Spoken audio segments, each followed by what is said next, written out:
We remember Gordon Parks Jr.'s Superfly, 1972, not because it's a superbly crafted film, but because it's got so much fly stuff, a great title, a great logo, a great score, a great car, a charismatic star with great hair and facial grooming and, most important of all, great clothes. And, as early blaxploitation, Parks' film followed his father's Shaft by 13 months. The low-budget surprise hit, Superfly, was among the first in a wave of movies that put black protagonists on the screen, not struggling to navigate the white world, but on their own terms. The film itself wavers. Philip Fenty's script captures the milieu of mercenary dealers, desperate junkies and corrupt cops, but it can be shaky, even redundant. The 70s New York locations are gritty and real, but not particularly well filmed. The climax has a nice little twist, but is ultimately more talk than action. Ron O'Neal and Gordon Parks Jr.'s Superfly, 1972, the film is the subject of a remake from Director X. Superfly, starring Trevor Jackson, Lex Scott Davis and Michael Kenneth Williams, is in theaters. In the original, Ron O'Neal stars as Priest, a cocaine dealer who dresses more like a pimp.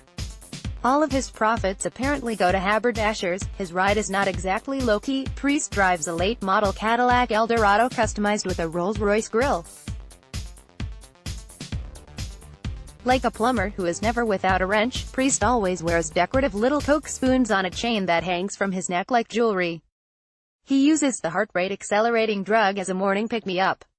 Despite his fashion obsession, Priest keeps a 50-man family underfoot.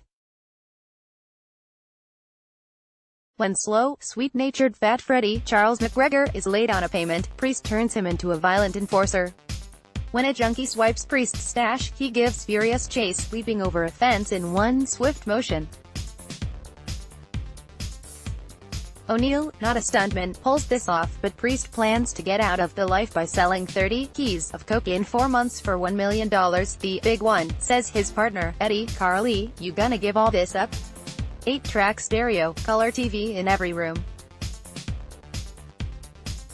That's the American dream. To score the white stuff, Priest seeks help from his retired mentor, Scatter, Julius Harris.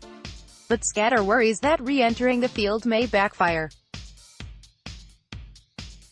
Meanwhile, Priest's special lady, Georgia Sheila Fraser, tells him it would be okay if he quit now, and they carried on as a poor but happy couple. Mind you, Priest is no paragon of monogamy. Driving the whole thing home is Curtis Mayfield's groovy soundtrack, with the Can't Stand Still songs, Freddy's Dead, I'm Your Pusher Man, and the title track. Does Superfly glorify a cocaine dealer?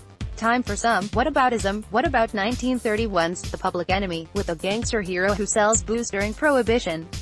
What about 1969's Easy Rider, in which two bikers make a big score selling, yep, cocaine? Priest is, pure and simple, an anti-hero, and hardly the first. Trevor Jackson as young blood Priest in Director X's Superfly, now in theaters. Mark Voger, NJ Advance Media for NJ.com.